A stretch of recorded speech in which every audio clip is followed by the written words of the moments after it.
चतुर्थी लग रही है, कल से एक नियम लेना, शमी की वृक्ष की पत्ती, जैसे ये बेलपत्र होता है, शिव को और गणेश को बेलपत्र शमी पत्र समर्पित होता। आपको कथा में वर्णन किया था 33 कोटि देवताओं को भले बेलपत्र नहीं चढ़ेगा, पर 33 कोटि देवताओं को शमी पत्र चढ़ता है। और उसमें एक गणेश जी महाराज और ये बाबा भोलेनाथ, इन दोनों को शमी समर्पित। कथा में पहले भी वर्णन किया, आज फिर आपको ये शिवलिंग है, समझ लेना बहुत अच्छे से। जो आपको करना है रिद्धि सिद्धि पाने के लिए, संपदा को बढ़ाने के लिए, ये शिवलिंग है, ये गोल जलाधारी है, ये चरण से जल नीचे गिरता है। शंकर जी का पूरा परिवार शिवलिंग के आसपास में है। शंकर जी की 5 लड़कियां जो ऊपर से जल नीचे गिरा रही है, जया, विशता, शामरी बारी, दोतली और देव, ये शंकर जी की 5 लड़कियां जिनका नाम लेकर सोने से रात्रि में नींद अच्छी आती। एक एक बूंद जो ऊपर से गिरा रही है, ये शिव की 5 बहन। जहां से जल नीचे गिरता है, शिवलिंग का जो जल नीचे जाता है, उसके राइट भाग में गणेश जी का स्थान, लेफ्ट भाग में कार्तिकेय का स्थान, बीच में शंकर जी की सबसे छोटी लड़की अशोक सुंदरी का स्थान। शिव महापुराण की कथा कहती है और गणेश चरित्र अपन स्मरण कर रहा है, और कल से एक चतुर्थी लग रही है।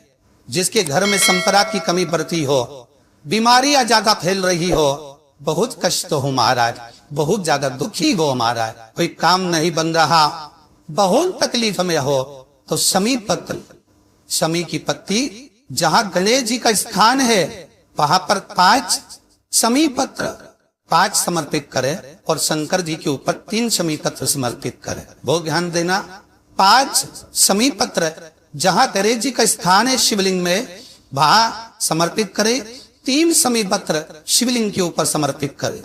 1 शमी पत्र शंकर जी की चौखट पर लेफ्ट भाग में जाते समय आपका कुईता, जब मंदिर से निकलो तो उल्टे हाथ पर लेफ्ट भाग में शंकर जी की चौखट पर समर्पित करें 1 शमी पत्र। और महाराज का दिया, जहां लेफ्ट भाग में आपने शमी पत्र रखा है, मंदिर में ना दिया लगाकर बाहर की ओर जहां शमी पत्र रखा है, उसके ठीक साइड में एक घी का दिया लगा दीजिए। केवल चतुर्थी से लेकर तो दशी तक गणेश पुराण कहती है, भगवान गणेश जी का मोर ध्वज का, मयूर ध्वज गणेश का नाम लेकर जो ये दीप शमी पत्र चढ़ा देता है, उसके घर से कभी रीति सिद्धि नहीं जाती, वैभव प्रतिष्ठा नहीं जाती।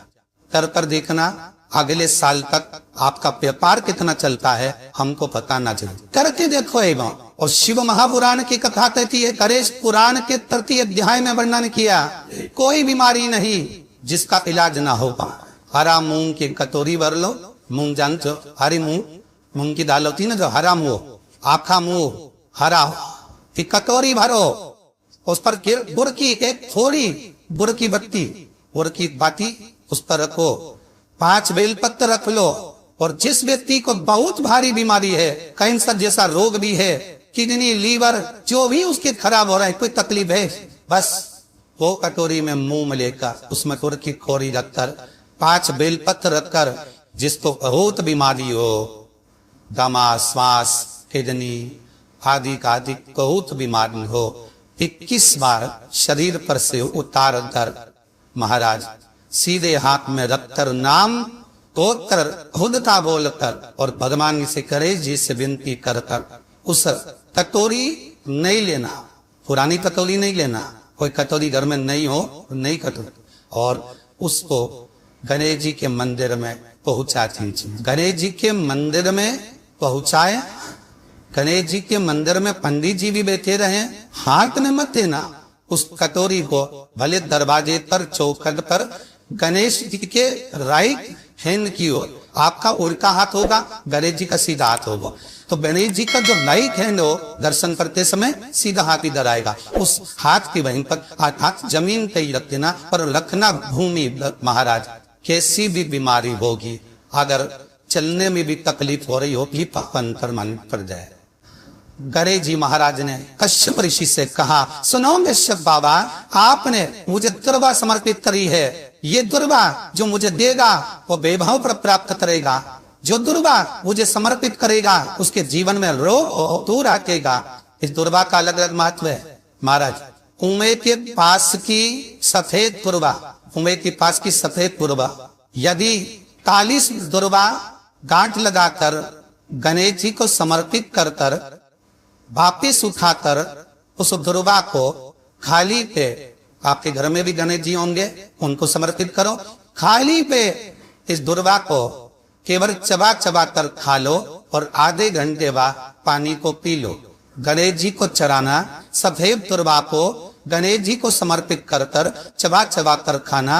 उदर की प्रॉब्लम, जो भी मसा आदि की प्रॉब्लम होती है उदर से जुड़ी हुई होती है, जिस चीज से जुड़ी होगी, पेट की जितनी प्रॉब्लम होगी आपको, जितनी भी प्रॉब्लम होगी वो सारी, कितनी भी प्रॉब्लम हो पेट से जुड़ी हुई प्रॉब्लम जितनी भी हो, समाप्त। यही दुर्वा शिव महापुराण की कथा कहती है। यदि चतुर्थी के दिन सात गांठ वाली दुर्वा 21 ले लो और चतुर्थी के दिन गणेश जी को समर्पित कर दो।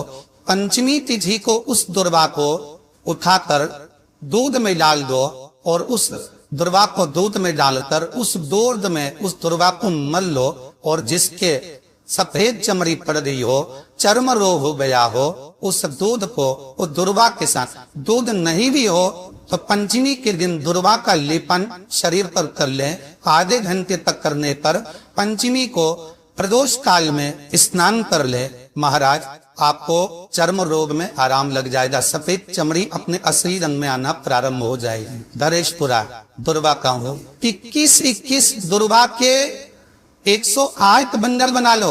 अगर एग्जाम में बैठ रहे हो, सरकारी परीक्षा में बैठ रहे हो, पास नहीं हो रहे, नौकरी नहीं लग रही, बहुत जरा इंटरव्यू दे दिया, 21 दुर्वा के 108 बंडल बनाओ, उसकी माला बनाओ और देवी के मंदिर में, माता जगदम्बा के मंदिर में, अर्थात जहाँ शंकर पार्वती पूर्ण परिवार विराजमान हो, ऐसे देवी के मंदिर में गणेश जी के गले में वो माला अर्पण कर आए, अपना नाम बोलकर और जिस एग्जाम में बैठ रहे हैं उसका भाव वर्णन कर मारे, और वहीं से एक पुष्प लेकर अपने कमरे में जहाँ पढ़ते हो कांच की प्लेट में उस फूल को रख दीजिए और दूसरे दिन एग्जाम के लिए चली जाइए। आपको उसका फल अवश्य मिलेंगे, अवश्य आप उसमें उत्तीर्ण होंगे, फल प्राप्त। दुर्वा सुख का अनुभव करा दे।